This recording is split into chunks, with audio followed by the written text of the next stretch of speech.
ಪ್ರಜಾಧ್ವನಿ ಇದು ಪ್ರಜೆಗಳ ನಂಬಿಕೆಯ ಧ್ವನಿ.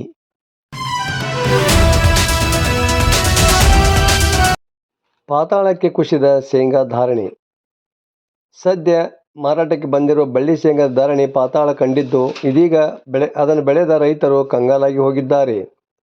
ಸಿರಟ್ಟಿ ಹಾಗೂ ಲಕ್ಷ್ಮೇಶ್ವರ ತಾಲೂಕಿನಾದ್ಯಂತ ಸಾವಿರಾರು ಹೆಕ್ಟೇರ್ನಲ್ಲಿ ಪ್ರತಿ ವರ್ಷ ಬಳ್ಳಿ ಶೇಂಗಾವನ್ನು ಬೆಳೆಯಲಾಗುತ್ತಿದೆ. ಸರ್ಕಾರ 6,875 ರೂಪಾಯಿಗಳನ್ನು ಬೆಂಬಲ ಬೆಲೆ ಘೋಷಿಸಿದೆ. ಆದರೆ ಶೇಂಗಾ ಖರೀದಿ ಕೇಂದ್ರ ಮಾತ್ರ ತೆರೆದಿಲ್ಲ.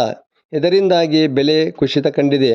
ಆದಷ್ಟು ಬೇಗನೆ ಬೆಂಬಲ ಬೆಲೆಯಲ್ಲಿ ಶೇಂಗಾ ಖರೀದಿಸಲು ಸರ್ಕಾರ ಮುಂದಾಗಬೇಕು ಎಂದು ಕೃಷಿಕ ಸಮಾಜದ ಅಧ್ಯಕ್ಷ ಚೆನ್ನಪ್ಪ ಷಣ್ಮುಖಿ ಆಗ್ರಹಿಸಿದ್ದಾರೆ. ವರದಿ ನಾಗರಾಜ್ ಹಣಿಗೆ, ಪ್ರಜಾಧ್ವನಿ, ಲಕ್ಷ್ಮೇಶ್ವರ. ಇದೇ ಸಲ 2024ರ ಮುಂಗಾರು ಹಂತದಲ್ಲಿ ಕೆಜಿ ಶೇಂಗಾ ಮತ್ತು ಬಳೆ ಶೇಂಗಾನ ನಮ್ಮ ಭಾಗದಾಗ ಬರ್ತಕ್ಕಂಥ ಸಿರಟ್ಟಿ ಹಾಗೂ ಲಕ್ಷ್ಮೇಶ್ವರ ತಾಲೂಕಿನ ಮತ್ತು ಗುಂಡ್ರಗಿ ಮತ್ತು ಗದಗ ತಾಲೂಕು, ಹೀಗೆ ಗದಗ ಜಿಲ್ಲೆಯಲ್ಲಿ ಸುಮಾರು ಒಂದು 5 ತಾಲೂಕುಗಳ ಒಂದು ಶೇಂಗಾ ಬೆಳೆಯನ್ನು ಬೆಳೀತಾ ಇದ್ದೇವೆ. ಆ ಬೆಳೆದಂಥ ಬೆಳೆ ಇವತ್ತು ಕಟಾವಾಗಿ ಇವತ್ತು ನಾವು ಮನೆಯಲ್ಲಿ ಮತ್ತು ಕಣದಲ್ಲಿ ಸಹಿತ ನಮ್ಮ ಮಾಲುಗಳು ಇದ್ದು ಬೆಳೆ ಇದ್ದು, ಆದರೆ ದಿಢೀರ್ನೇ ಇರ್ತಕ್ಕಂಥ ಇವತ್ತೆಲ್ಲ ಮಾರುಕಟ್ಟೆಗೆ ಸಹಿತ ಒಂದು ಬೆಲೆ ಕುಸಿತದಿಂದ ರೈತರಿಗೆ ಭಾಳ ಒಂದು ಅಪಾರವಾದ ನಷ್ಟ ಆಗ್ತಾ ಇದೆ. ಆ ನಷ್ಟ ಅಂತಂದರೆ ಏನಪ್ಪ ಅಂತಂದ್ರೆ, ಇವತ್ತು 6,700 7,000 ಅಂತ ಇದ್ದಂಥ ಒಂದು ಬೆಲೆ ಈಗ ತಕ್ಷಣವಾಗಿ 4,200 4,300 ಲೆವೆಲ್ ಬಂದಿದೆ. ಮತ್ತು ಕನಿಷ್ಠ ಒಂದು ಬೆಲೆ ಅಂತಂದ್ರೆ 3,000ದಿಂದ ಹಿಡಿದು 4,000 ಗರಿಷ್ಠ ಮಟ್ಟಕ್ಕೆ ಅಂದರೆ 4,200 ಮಟ್ಟ ಬಂದಿದೆ.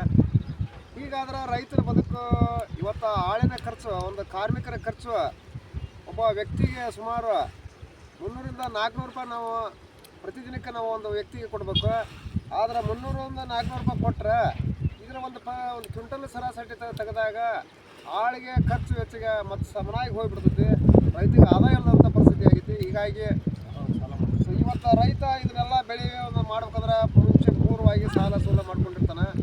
ನೀವು ಸರ್ಕಾರದ ಬೆಂಬಲ ಬೆಲೆ ಯೋಜನೆಯ ಒಂದು ಅಡಿಯಲ್ಲಿ, ಕನಿಷ್ಠ ಬೆಂಬಲ ಬೆಲೆ ಯೋಜನೆ ಅಡಿಯಲ್ಲಿ ಒಂದು ಸರ್ಕಾರ ನಿಗದಿ ಮಾಡಿದಂಥ 6,775 ರೂಪಾಯಿ 850 ರೂಪಾಯಿ ಏನು ಇರ್ತಕ್ಕಂಥ ಒಂದು MSP ಇರ್ತದಲ್ಲ, ಅದನ್ನು ಬೇಗನೆ ನೀವು ಅಧಿಸೂಚನೆ ಹೊರಡಿಸಿ ರೈತರಿಗೆ ನೀವು ಒಂದು ಮಾಡಬೇಕು. ಖರೀದಿ ಕೇಂದ್ರ ಅಂತ ಇರ್ತಕ್ಕಂಥ NAB ಸೊಸೈಟಿಗೆ ನೀವು ಒಂದು ಅವ್ರಿಗೆ ಅನುಮತಿ ಕೊಡಬೇಕು.